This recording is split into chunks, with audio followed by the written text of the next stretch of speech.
dentro de casa. Tem que querer. Deixe as coisas de menino. Ambicione a excelência. Ambicione saltar de fase. Ambicione 2026 não ser igual a 2025. E 2027 não ser igual a 2026. Ambicione subir alguns patamares, alguns degraus a cada ano. A excelência precisa ser desejada, ambicionada. Quarta coisa é que a excelência no servir atenderá à lei da proporcionalidade e à lei do retorno. Vamos tentar explicar isso de uma forma simples. Ninguém consegue nível de conhecimento de mestre na graduação. Se você quiser nível de mestre, você tem que fazer um mestrado. Ninguém consegue conhecimento, atinge o patamar do conhecimento de doutor com a pós-graduação ou mestrado. Se você quiser salário de doutor, portas abertas para doutor,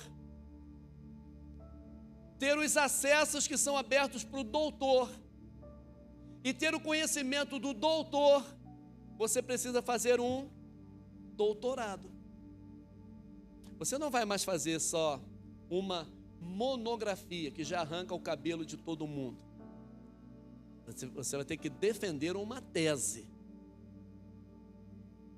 Uma banca examinadora, ou uma tese que você pesquisou, defendeu essa tese, vai ali, ó, defenda essa tese aqui. Eu consegui descobrir como matemático que 2 mais 2 não é 4. Você defende essa tese e se no final você convencer a banca, então não é que ele estava certo, rapaz. A gente ficou somando 2 mais 2 dando 4 a vida inteira. Ninguém consegue o nível X se tiver no nível Y, ou vice-versa. Então, é necessário que você pense que há a lei da proporcionalidade e a lei do retorno. À medida que eu desenvolvo, invisto, eu vou tendo retorno disso. Veja a palavra de Deus na segunda carta de Paulo aos Coríntios, no capítulo 9, no verso 6. Pois eu afirmo, aquele que semeia muito, colhe muito, é proporcional. Aquele que semeia pouco, colhe pouco. Isso me dá uma ideia de que quem não semeia, não colhe, pelo menos não era para colher. Mas quem não semeia quer roubar o que não semeou, ou quer ter por osmose. Eu lembro de uma palavra do pastor Luciano Subirá, ele contando uma experiência que ele vivenciou com um auditório onde ele deu uma palestra muito legal. E ao final, um jovem veio até ele e disse assim: pastor, ore por mim. Ele disse assim: vou orar por você.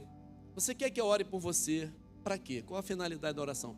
Para eu ter a mesma sabedoria, eu ter o mesmo conhecimento do Senhor, para essa unção estar sobre mim. Ele disse: não vou orar não.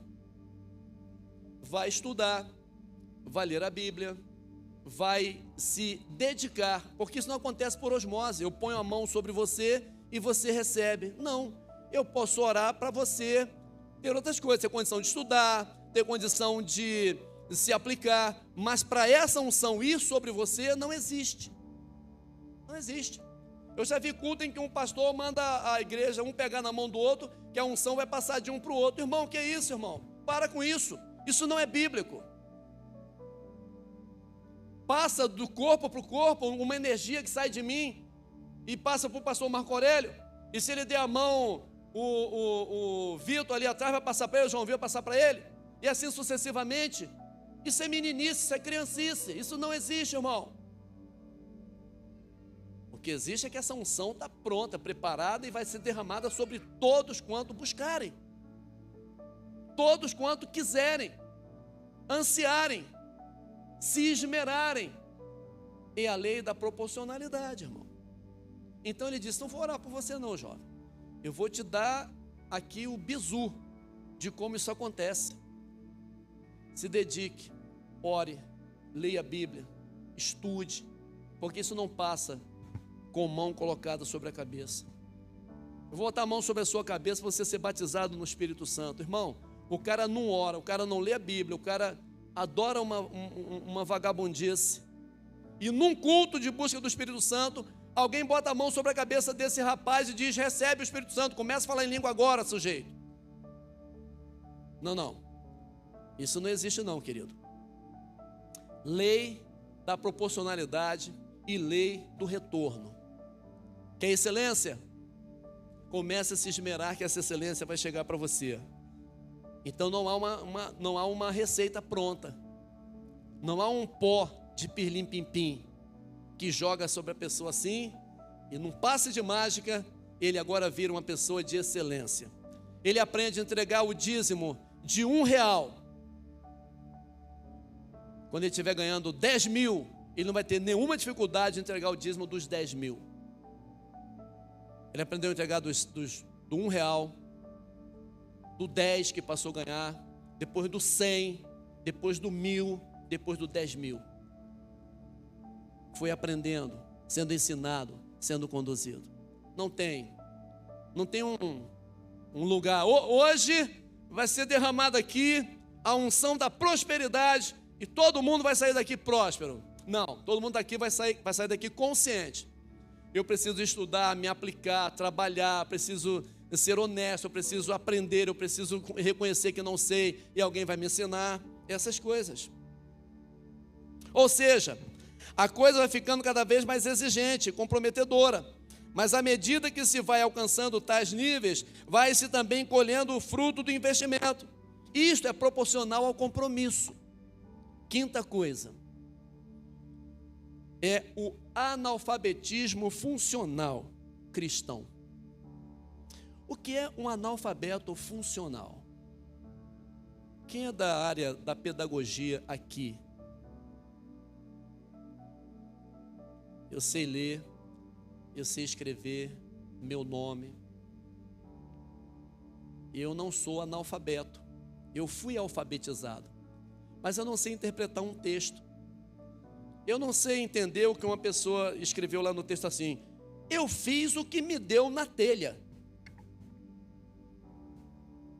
Interprete isso. Fiz o que me deu na telha. Um analfabeto funcional lê isso e não consegue entender nada. O que deu na telha? Fiz o que me deu na telha. Esse analfabetismo funcional, ele atinge, pasmem, 70% dos alfabetizados no mundo. Porque o governo tem entregue ultimamente uma alfabetização para número, uma alfabetização para censo do IBGE, uma alfabetização para o mundo lá fora dizer: o Brasil é um Brasil educado, tem educação, é alfabetizado. Mentira. Analfabetos funcionais, que não conseguem interpretar, não conseguem entender, não conseguem discorrer sobre um tema, não conseguem entender. Não conseguem entender. Existem os analfabetos funcionais cristãos. Trazemos aqui um termo da pedagogia aplicada à realidade de muitos cristãos que são evangélicos, mas não entendem, ou entendem muito pouco sobre doutrinas, dons, ministérios, chamado, unção. Aí engole qualquer coisa. Escuta alguém pregar uma heresia e não tem o discernimento do Espírito Santo para entender aquilo. Porque é uma massa que segue alguém que grita.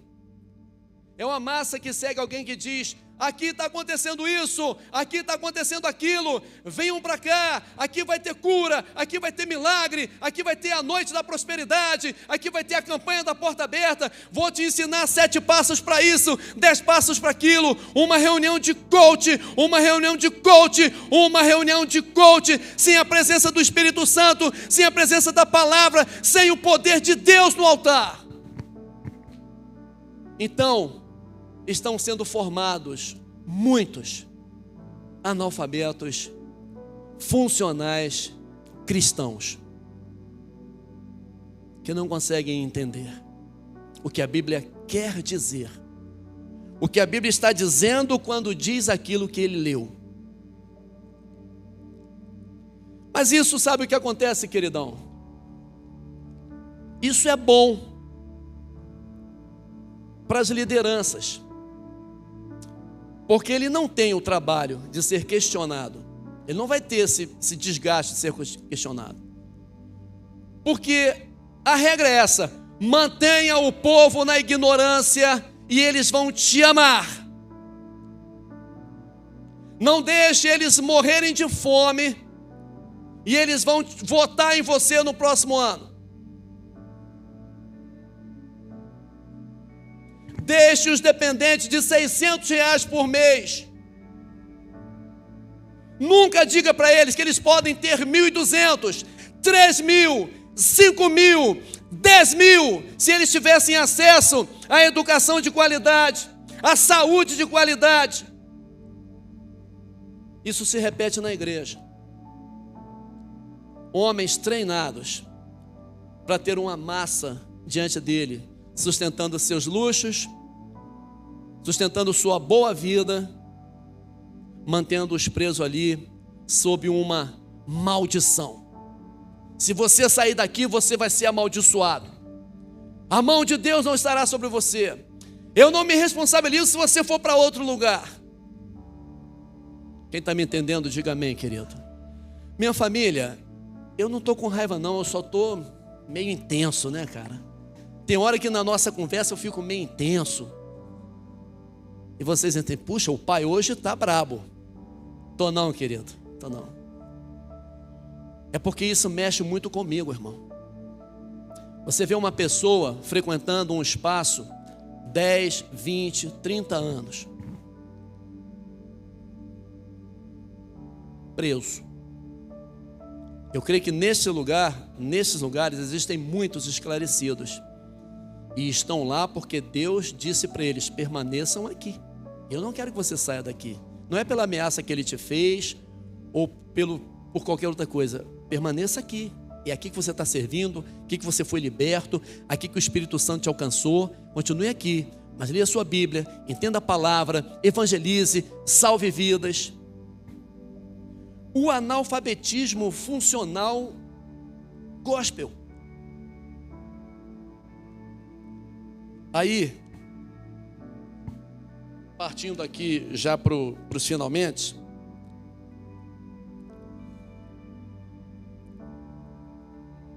essas pessoas não entendem o que leem a Bíblia, mas não sabem o que ela quer dizer, repetem um texto bíblico de cor, e muitas vezes se vangloriam de ter lido a Bíblia toda, algumas vezes, mas não conseguem vivenciar as promessas, as possibilidades, as verdades contidas nela, como um manual de fé, regra e prática. Pois bem, depois desse preâmbulo sobre servir com excelência, e levando em consideração o exposto sobre servir com excelência, principalmente o primeiro e segundo ponto, em que a tônica é reconhecer e se submeter e investir, queremos voltar ao texto e pensar sobre o comportamento dos tessalonicenses e dos bereanos. Estes primeiros, arrogantes e invejosos, deixaram de receber e replicar o conhecimento, a unção e o poder disponibilizado nas palavras do Evangelho na boca de Paulo e Silas. O outro, como Paulo mesmo os classificou, nobres, porque foram humildes, aplicados, à medida que ouviam, conferiam se era mesmo assim. E isso é muito mais do que duvidar ou desconfiar do que estava sendo falado. Isto é se certificar se aquilo no que acredito subsistirá diante da verdade viva, eficaz e inerrante da palavra de Deus. Quando os bereanos iam conferir, certamente confirmavam o que já sabiam, ou entenderiam que suas crenças e práticas agora desabariam sob o peso da gloriosa palavra de Deus ministrada por Paulo.